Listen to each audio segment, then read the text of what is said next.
Greetings, loyal C-Scope viewers, and welcome to your February 19th edition of C-Scope. I am your host, Denise Gomez. Our top story tonight is about the Vietnamese protest. As we have mentioned in past editions, the Brian Doan art exhibit has caused some unrest about communism. Nathan McDonough was on site to get some reactions.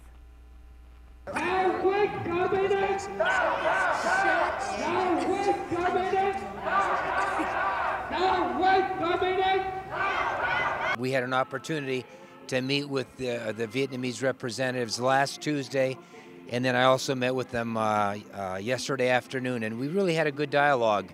And they shared some information, with me, and I shared information with me, and with them, I should say. And they've lived through a lot.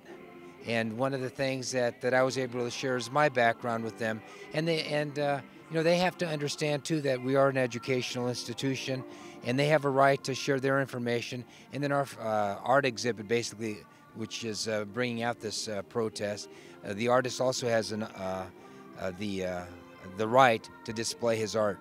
I wasn't here when the original protesters were here. I believe it was a much smaller group, and this is a little bit larger group. I think last week they had 4 or 5 people, and today they have a larger group. But they're following our procedures, our guidelines, and what they went through, what they lived through, is terrible. And so I sympathize and understand, what they're sharing with us.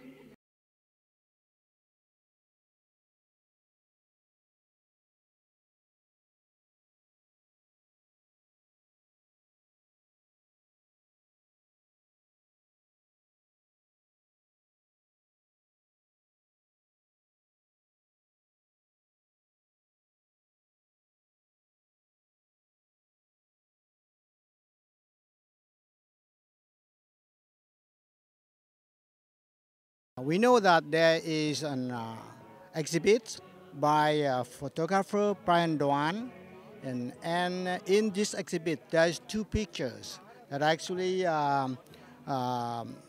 considered as offensive and hurtful to our communities, because it actually put the symbol of the blood red flags of the Vietnamese communists, and also a bust of Ho Chi Minh, and we consider as a dictatorship who brought communism to our country for almost like a century. We still consider, the red flag and also the bust of Ho Chi Minh as an offensive and hurtful pictures that actually opened the wounds of a lot of Vietnamese community members here. And that's why when people heard about this exhibit, they feel sad.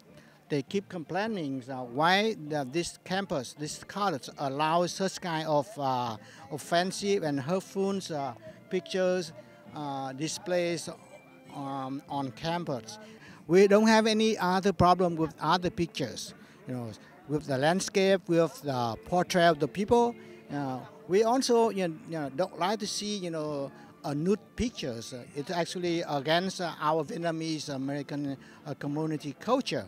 But the most pictures we consider offensive and hurtful is the picture with a girl wearing a tank top with the red flags, and also the bust of Ho Chi Minh on the table right next to her. And those we don't consider like an artwork purely. We consider that as a way of cover communist propaganda.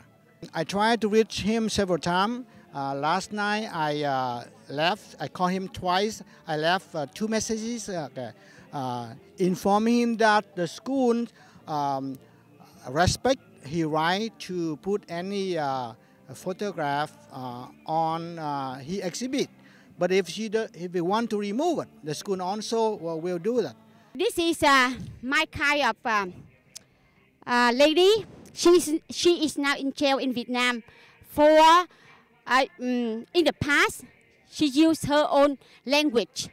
That means in Vietnamese, and she fight for Vietnamese freedom, freedom of speech, and freedom for Vietnamese people in Vietnam, and she is now in jail in Vietnam. What I understand, the photo, it was about the Vietnamese girl. On her, there is a T-shirt. They have a Vietnamese flag, which is a communist flag. It's not represent our Vietnamese people here. Freedom of expression, okay?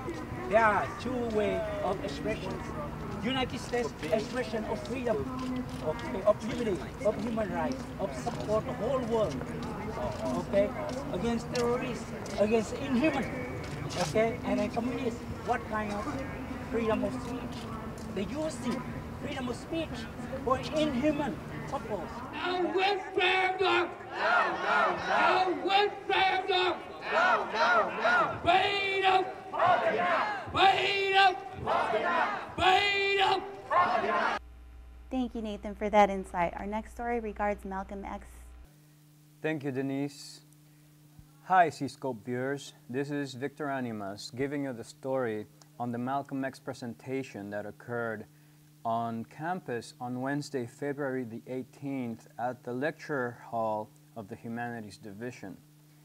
Here's the story. And here we have Isaac Gant, the president of the Black Student Union Club at Cypress College. How you doing, man? Good. Could you tell us what prompted you to organize this event today? He was a African American who went down in history in Black History Month. So it's very important for us to share his message, you know, because a lot of people have misconceptions of Malcolm X. So to get his story out there and to get the truth out there. Was this event organized solely by the Black Student Union, or did you participate with another club? Yes, it was not just Black Student Union. We also had a club, the Muslim Student Association, also known as MSA. They had their share. We was meeting every other week and discussing about the plans of Black History Month, what we're going to do for Malcolm X and Black History Month. It started last semester. We was talking about a coalition. Let's work together to have something to contribute to celebrate Malcolm X as a key figure, also not only in the African American Black History Month, but also in the Muslim community too. How did you know the guest speaker Jihad Safir? Jihad Safir was actually a friend of a member from the MSA, from the Muslim Student Association. So what he did was he connected. He got my contact. I got his contact. We talked and we discussed some things. I got to know him. He's actually we're from the same area. He's from South Central Los Angeles. I'm from South Central Los Angeles. So it was a great connection. Great connection.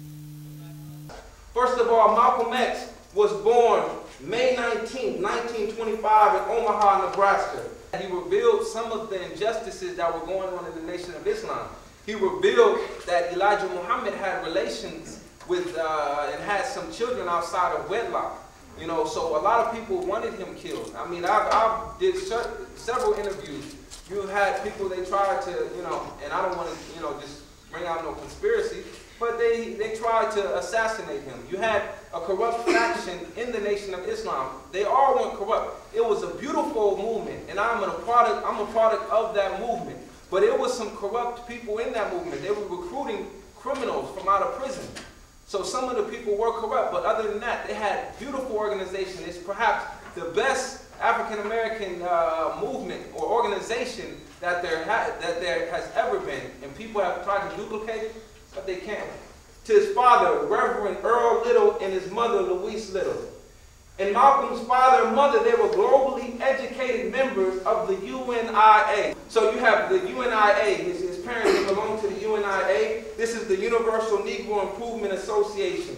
This was Marcus Garvey's association. And it was in no way small time.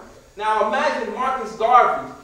He filled the Madison Square Garden in the 1920, 25,000 people before Jay-Z filled it. This is Marcus Garvey. Before your favorite rapper filled the Madison Square Garden, Marcus Garvey was there filling the Madison Square Garden.